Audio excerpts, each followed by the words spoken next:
Hello everyone, I am Rianna Mishra from Lockdown Leisure. The answer to yesterday's riddle is a smile. Today I will narrate a story that I have written myself. It is a mixture of these two wonderful classics, Jack and the Beanstalk and Hansel and Gretel. The name of my story is Jumbled.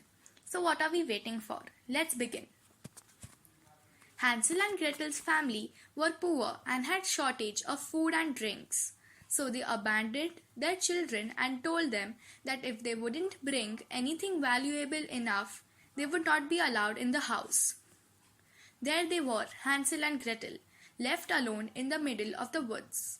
It was getting dark and they had to find shelter. Soon they found a house made up of candy. They were astonished and started eating some. After all, they were so hungry. Time passed and it was night. They slept in the house made up of candy. During midnight, while Hansel and Gretel were sleeping, someone else entered the house. It was the witch. The house belonged to her. And let me mention that she was a bad witch. When she saw Hansel and Gretel, she became very angry. The next day, the witch told them to leave her house. The two siblings told her their miserable story. The witch ignored them, but got an idea. She asked them if they could help her make a potion.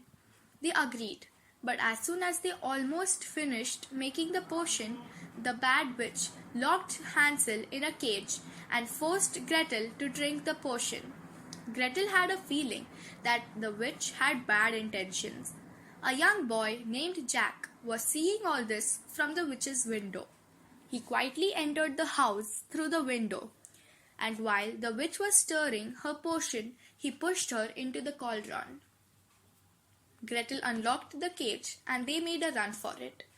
Hansel saw some weird-looking beans in a garden and stole them. That was a narrow escape. Hansel and Gretel thanked Jack for saving their lives. Jack asked them if they wanted to buy his cow. Hansel and Gretel didn't have money, but they had magical beans that Hansel had stolen from the witch's magical garden. They traded the cow in return for the beans. Now, they had something valuable and were ready to go home. When Jack's mother heard the news, she was pissed off and threw the beans through the window. The next morning, Jack saw a never-ending tree. Its tip was touching the clouds. Jack thought to climb this tree. Actually, it was a tall beanstalk. It took him hours to reach the top. Once he was on the tip of the beanstalk, he could hear someone snoring loudly. When he entered the room, he couldn't believe his eyes. He was looking at a sleeping giant. He also saw a golden harp that was playing a tune all by itself. He was flabbergasted at this sight.